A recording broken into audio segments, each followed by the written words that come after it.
mbote batata na ngai bamama na ngai nyonso kati na lisanga ya bolingo.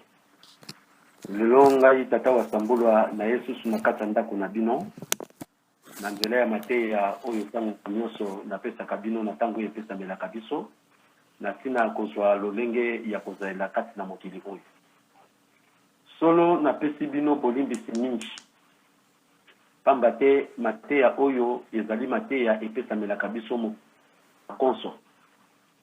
Kasi konso en tout cas nazalaki penza na makasi te pamba te lundi na lalaka te, mardi na lalaka te, sikotango tokomi konso tellement que mokolo wana batu mingi bayaka epekisaki nga kolala meme na journée.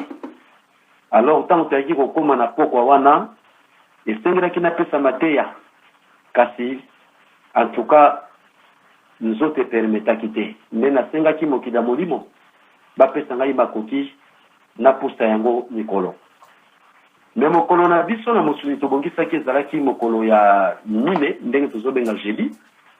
Mais na bakoko na biso bakobenga mokolo ya liboso. Kasi epesa melaki biso te po pan na biso mbule bandaki 18h pardon. Mbule kosila hier donc tolo bakaka aujourd'hui na 2h du matin.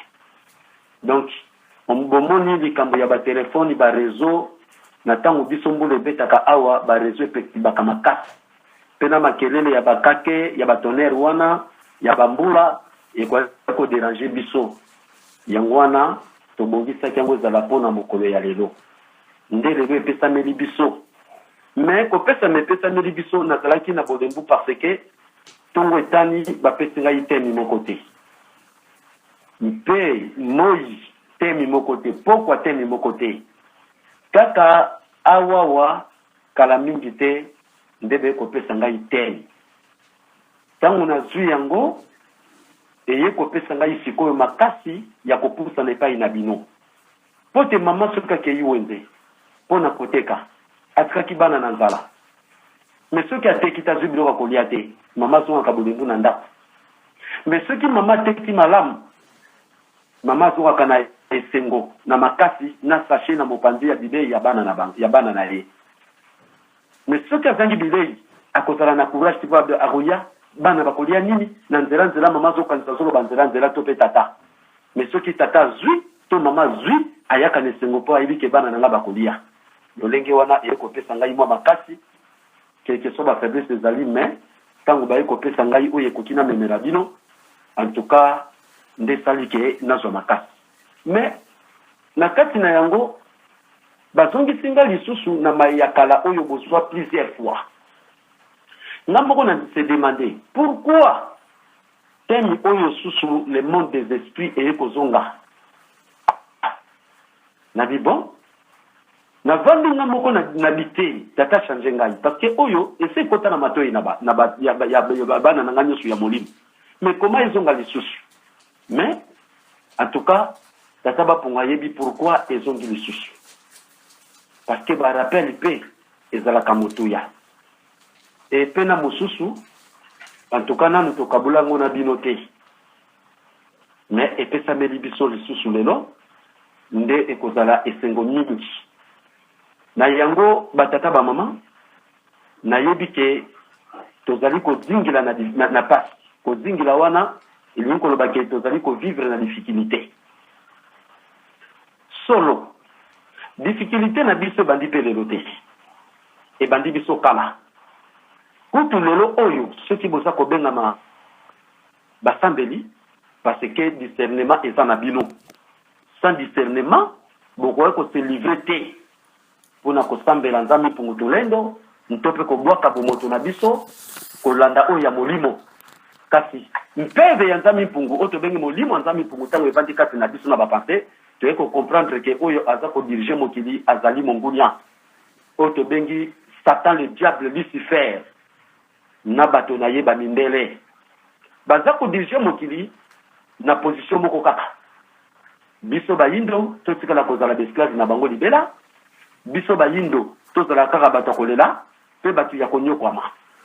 Mais quoi qu'il en soit le ko le pesa meli biso boye na ndenge biso totekamaki na koyamba bango na esengo toye kokwesama na mateya na bango toye kondimela bikeko na bango bamemelaki biso tokomi koadore yango tokomi kokumisa soi-disant baprofete na bango nde baange na bango mpe lisusu nde lelo oyo tozali besclave.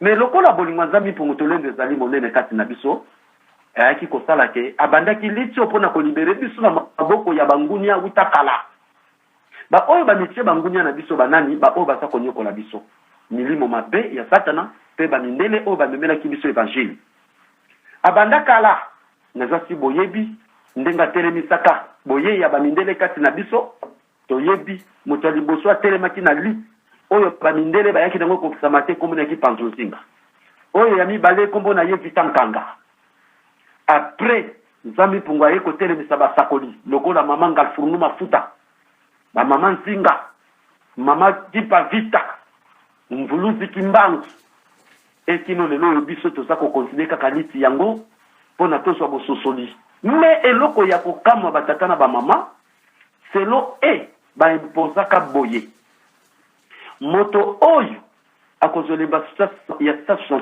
te to mpe moto oyo akosopa makila te asengeli na ye kolia te kolala malamu te yango yoki na anglais balobi blood dismanie. Donc blood dismanie ezali kolobela biso le sang c'est de l'argent makila ezali mbongo po moto akoma na mbongo esengeli asopa makila ya mwasi na ye to ya mobali na ye to ya bana na ye to ya bandeko na ye to ya tata to mama na ye mais tokokamwa boye okomona mpe lelo oyo na condition wana bango balinga biso mpe tosimbi kisi te tokoti mpe bonganga kisi te tosopi mpe makila te mais ata bango balie bamisuni ya ngombe biso tosuku akozwa matembele bango soki balali na ndako ya delix biso na bandako na biso me biso nyonso 5 heures ekobetela biso ntongo etani ntango mosuku tokoyoka riche akufi lokola babayere de fonds bakufa bahitler bakufa Louis XIV bakufa. Donc bato ndenge na ndenge bakenda nesi biso na kata mboka na biso président Mobutu akufa oyo azalaki na makoti nyonso. Kabila père ayaki akomengi na makoti nyonso na honneur mais akufi kotika biso bato kokuta tozaka na ya souffrance. Pona kolakisa ke nzambi pungutulendo mutu aza kopesa biso vie ezali eloko moko oyo biso tokoki kobatela yango wana yoki tango wana tozalaka na bakelasi baza kotangisa biso na les stations les petits poissons deviendra grand pourvu que le Père Tout-Puissant lui pourvu que les Pères Tout-Puissant lui prête vie. Et quand vous y avez tu vas dire que tu as une classe, une arrestation. Que le petit poisson deviendra grand pourvu que le Père Tout-Puissant lui prête vie. Pourquoi? Nakati ya bamaye balebose ya ba mère tokomona kuna bangando ezali ba l'hippopotame ezali l'hippopotame pardon ba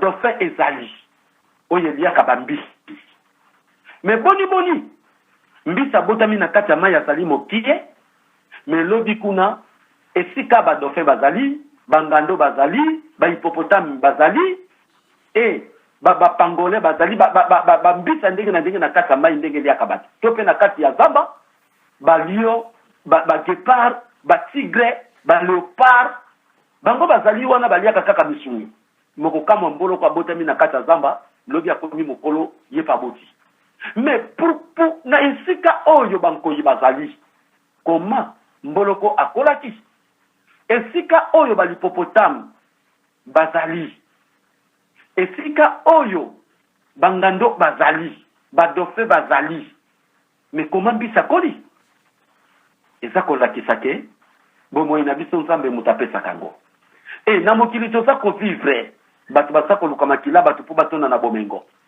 lelo tala bakomi koboma kolongola ba organe na biso ba noir na biloko tozali kolia batila biso ba poison ndenge na ndenge na ba traitement oyo tozwa na bopito batila biso ba poison ndenge na ndenge Mais on est toujours là.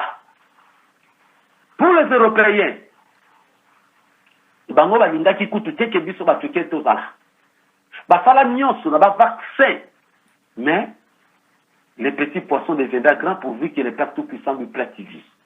Biso tout ça kokola, tout ça vivre, quelle que soit la souffrance, ça nous suit toujours. Mais nous avons ça kopé sa biso bomoi. Et si quand on a tout quand une attaque grandiose naie, tout quand une attaque grandiose, il y a un pour tout l'endo. Au moins après que maman peut être dans le sol, qui peut qu'on soit super loin.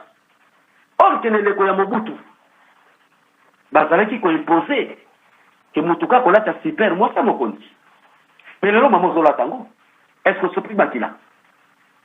Costume, et ça qui pour na batu ya haut niveau, mais le lot, bataka beaucoup bikola ta yango. Bosomona, mutuka, et ça qui kaka mutako tambola nango face à la riche, mais batata mususu ba maman mususu bozo tambola na yango. Est-ce que ce pas qui makila? Pour na kola kisake, Nzambi Pungu, il est capable de tout. Alors, quoi qu'il en soit, Nzambi Pungu Tulendo, Oyo, a telemisa basali neleko.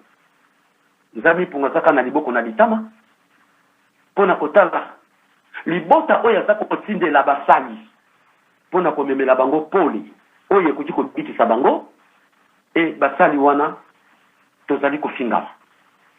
Basali kotiola biso. Basali koseka biso. Bino batu, bosambela kanzambi Pungu bosana nini? Bino batu bosambela kanzamba bakoko boswa nini? Bosala nini? Tala kotiola mandenge wana.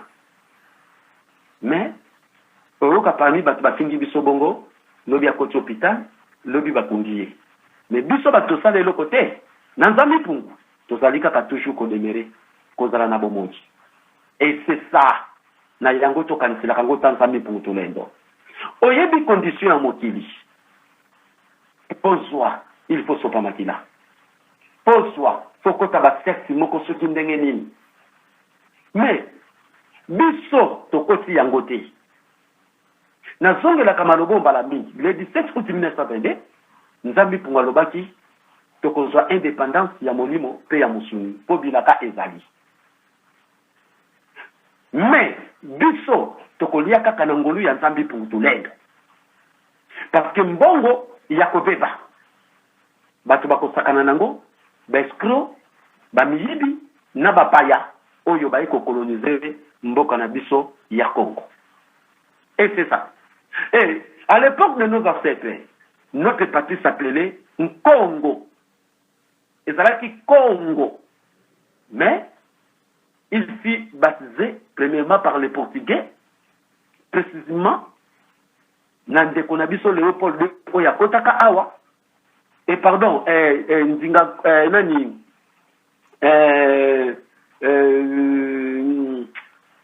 Ndeko Oya Portugal, Nani, Takombone Kutu, et Wutiko Kimangai, Nako Salango rappelle, Diego Kao, oui.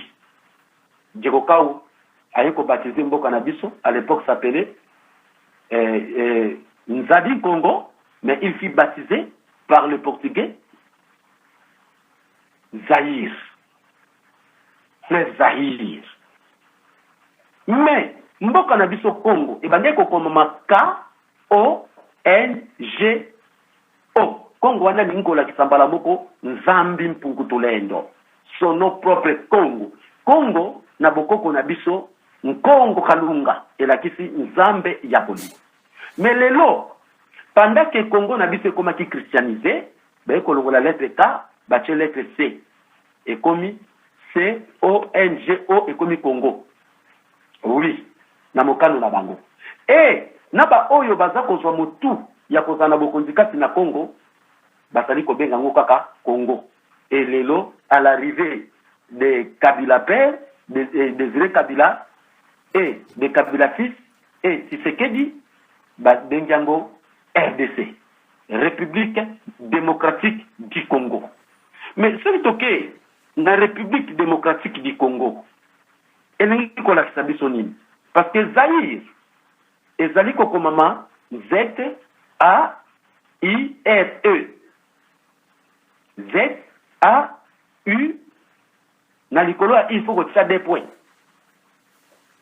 RE na détail nango ezalaki zone africaine pour les intérêts des républicaines étrangères.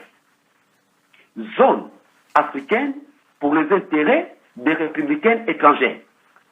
Mais RDC, elingi koloba na biso nini? R comme reine, reine wane lakisi batu oyo bazali na bokonzi. Reine oyo ya reine te swati féminin ya roi te na bongo te. Reine donc batu baza ko régner, bien le mot régner, o baza ko régner. Donc R eza ko représenter reine, B eza ko représenter des impérialistes, C eza ko représenter Congo. Donc elingi koloba reine des impérialistes au Congo. RDC. Alors l'impérialiste va continuer toujours à diriger Congo. Et va juste continuer à biso ba marionnette. Et bangonde va ko fala moka na pays na biso. Bota la ndenge docteur Muyemba Lobaki. Alobi que va choisir parmi ba pays va choisir RDC pezali choisir pour na komeka ba vaccin wana. Donc ba ndenge ne ba pour nous. Donc biso to na moi dire. Pourquoi? Parce que bon, donc RDC, R comme reine, D comme des impérialistes, C comme Congo. RDC, reine des impérialistes au Congo. Donc, va se continuer. Alors, comment oyo RDC fait l'ongwa? Tant que ça soit indépendance spirituelle. C'est ça. Donc, comme on attend yaki, directement au Samboula lobby, tout ça toujours continuer comme ça la bestar. Mais le lot, to combattre les beaux combats, na lolengete, to koka, ko bimana kati ya boloko onjo. Yango wana. Mais, na likambo ya kokamwa, to bandi nanu, na le monde de l'esprit. Pourquoi bazongisi biso sufuna? Mais na ko expliquer penza esika kaka bateli ngai point. Na kotanga na ngai, mais na ko expliquer kaka esika bateli ngai point na beaucoup c'est. Parce que tout ça lokola na multithème. Tozali na thème vie. Oyo détail na ngozali le fait de vivre. Tozali na thème oyo bengi susceptible. Oyo to petit na détail nango qui peut présenter certaines qualités. Est-il susceptible de vous remplacer? Et thème mususu ezali le monde des esprits et thème ya suka esika makambo na biso evandi ezali bongo rémission. Alors na nyonso wana botala kaka ndenge tozali di esenge na biso komemango na mwa lombango moke pe kolimitaka yango parce que na thème moko awa na kisasa tango nazalaka na bandeko na kilongo na pesa kango plus ou moins 5 heures du temps, 4 heures du temps ou 5 heures du temps ou 4 heures du temps. Alors, thème le monde des esprits et pas na bino yaka mwasika. Mais pas na ngai na zwaka yango première fois ezalaka le 29 août 2015. Thème wana. Alors, thème susceptible. Première fois ngai na zwaka yango ezalaka le 20 novembre 2010. Et c'est ça. Thème ya vie na zwaka yango le 12 octobre 2011. Donc, bapesinga yango donc lokola kozong sabino na rappel pebino bomizulaka yango te. Mais oyo na biso na lelo bapesi biso ezali bongo rémission. Pourquoi bapesi biso rémission? Tokoyeba yango na tango na yango. Tozana nous dans le monde des esprits. Il y a deux catégories de monde des esprits. Il y a le monde de l'au-delà et le monde des ténèbres. Catégorie des mondes des esprits. Donc, il y a diable de Satan et il y a Nzambi pour tout le créateur. Le monde de l'au-delà, le monde supraterrestre. Wana monde ya Nzambe. Supra on est allé tirer au-dessus. On est allé les colonnes nyonso. Comme l'esprit vivifiant l'avait déjà dit que l'homme peut entrer en contact avec les esprits. Donc, le kola molimo ya bososoli, et le but déjà moto a dit qu'on commence na contact na esprit. Donc il y a deux esprits, esprit il y a Satan, na esprit il y a Nzambe. Alors yango tozomona lelo tozobenga mutu marabu, tozobenga mutu grand maître, tozobenga mutu féticheur, parce que à côté en contact na esprit diabolique. Osa komona siko lelo pe toza kobenga motinga ni Nzambe, tel que les mama Kipandita, l'Impoulus Kimbangu et l'autre, parce que bakotaki en contact na molimo ya Nzambe. C'est ça. Donc il y a les esprits supérieurs, les esprits inférieurs et les esprits légers. L'esprit de vérité nous donne ici 4 différents esprits de l'au-delà. Esprit yabo solo. Et puis 4 différents esprits de l'au-delà. À savoir, 1. Les esprits légers. Na détail nango, tolobi qui a peu de pouvoir. 2. Les esprits inférieurs. Na détail nango, tolobi qui est au-dessous. 3. Les esprits supérieurs. Na détail nango ezali qui est le plus haut. Et 4e, tobengi le monde astral. Parmi les 4, chaque monde a un niveau en lui-même et représente les degrés des esprits qu'il contient. Car les uns sont plus élevés que les autres. Lorsque l'homme entre dans le monde des esprits, sa première monde est le premier degré du monde des esprits. 1. Les esprits légers. Si une personne entre dans le monde des esprits, ce monde des esprits légers est le premier pas. Ce qui moto alobi kengana komi kosambela Nzambe, monde d'esprit oyo ya liboso eza lokola nzela na ye ya ebandeli. Na kati nango tango moto s'est décidé kokoma mosambeli, c'est que azui déjà molimo ya bososoli kati na ye. Alors attention, parce que ezali l'esprit moko oyo elandaka biso mpona kozongisa biso nsima tozala na kokeba. C'est ça la kina moment moko tiki ozwi décision kotika mabe, mais moment mosusu okoyi na faiblesse ya kozongela mabe. Donc ezali esprit errant oyo elandaka biso mpona kozongisa biso na mabe. Et c'est ça. Mais les esprits légers, si une personne entre dans le monde des esprits, ce monde des esprits légers est le premier pas. À cette étape, l'homme quitte petit à petit le mal et va vers le bon en passant par beaucoup d'étapes. Quitte petit à petit le mal et l'incorbani. Tant déjà moto azu mokano ya okende kosambela. Avant kende kobanda kosambela. Aussi mokano ba cigarette na melaka, ba masango na melaka, koyibo na yibaka, kobomo na bomaka, bakiso na kota, banzela mabe na tambola, kindumba o na salelaka, kindoki o na zali na yango. Esengeli na tika. Lokuta o na zanango fonatika. Lokoso na zanango ya mbongo, il fonatika. Alors petit à petit, quitte le mal et va vers le bon. En passant par beaucoup d'étapes. En passant par beaucoup d'étapes, pourquoi? Parce que ozalaki mutu moko soko meli cigarette to somona lokola mukolo za mabe. Ozalaki mutu moko soki na mukolo no meli masanga to somona lokola mukolo za mabe. Ozalaki na mukolo wana soko draguer famité.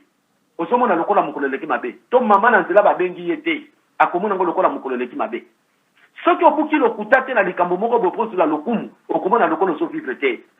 Mais siko potika bizaleli wana ezalaka na mutungi. Osi mokana kotika cigarette, mais cigarette zo lando na baposa. Ozambo kano ya kotika masangeza kolando kutu baninga bazobengo tokende komela. Ozimo kano ya kotika banzela kindumba me baposa bomotesa kolando pe ni bali to basona basaka kolanda yo. En passant par beaucoup d'étapes.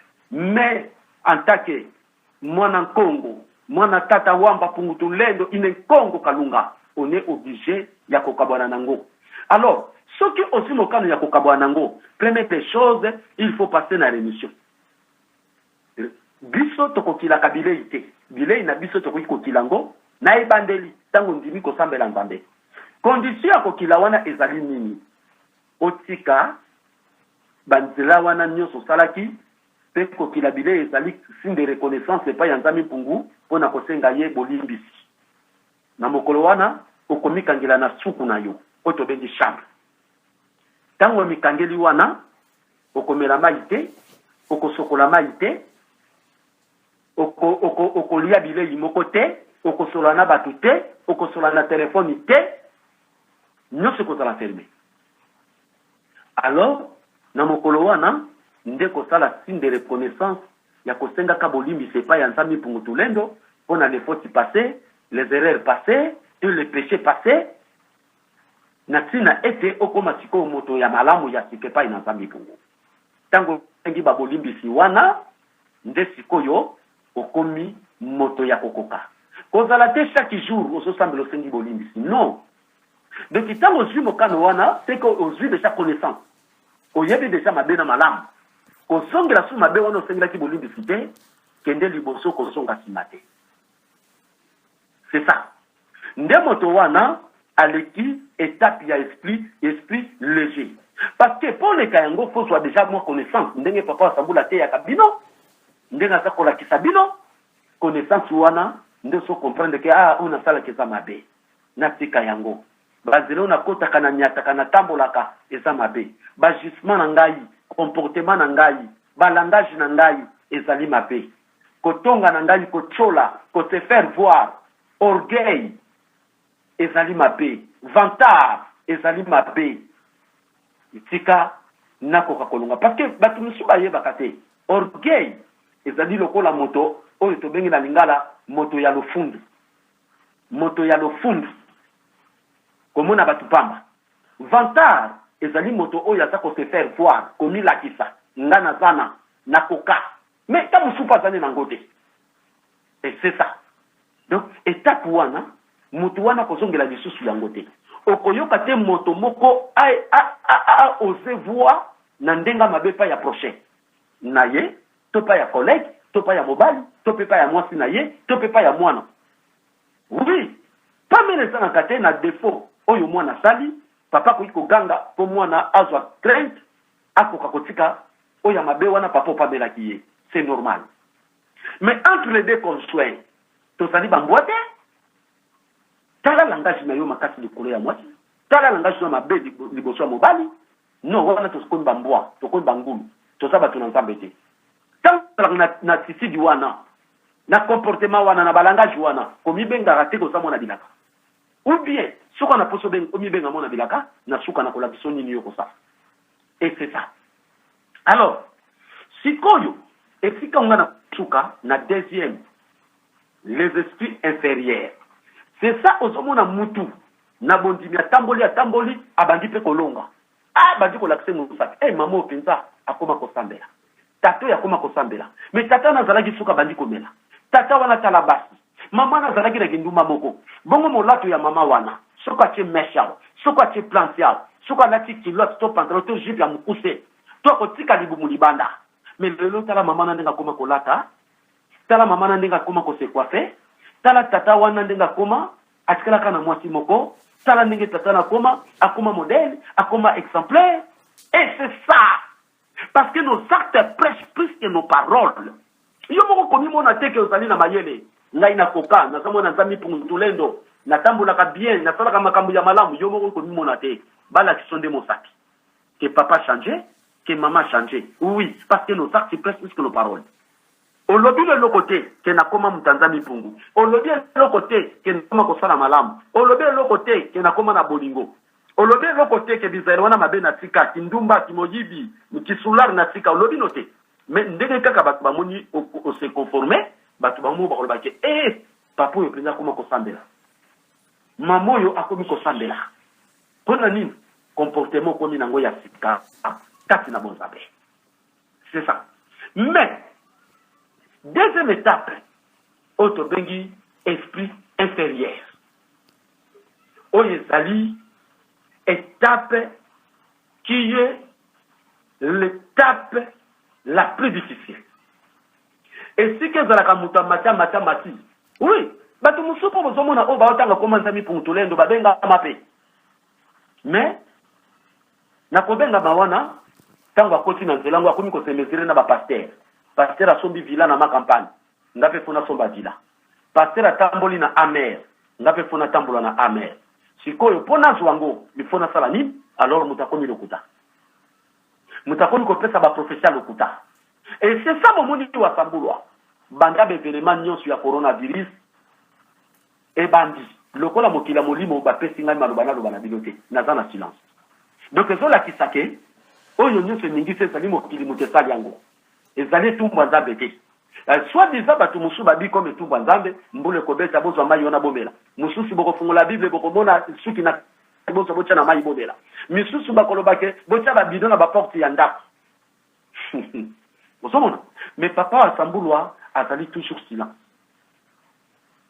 et papa asambulwa ce qui bolandi be mission na ngai bokoya ko comprendre que tant to komangi na élection awa na 2011 na lobaka na binoni tant to ko koma sous élection oyo na lobi na binoni que ata Joseph Kabila Longwe mboka na biso ko na souffrance ya koleka kutu parce que problème ya mboka na biso soki to soko so ba konjo ba sa konyo la biso za pour autant nzambe parce que biso bana Congo bana Afrika to soko so ba konja mabe parce que to tomboki la nzami pour to placer mo Congo nde sali ke nzamba tiki biso na maboko ya bakonzi mabe basali mabe po na souffrance na biso tokoka ko changer lolenge na biso poto reconnaître nzami pungu parce que na moment oso nzamba lolusu na souffrance awa na Congo ba kopesa Yesu na ba Yahweh na ba ala lokumu et ko songa kanza mipungu te mais nzamba so linga to comprendre poto songa na toi chemin na lobaka ngo banda na ba mission mboka ko changer te et ko sala kana passe et ko se multiplier kaka na souffrance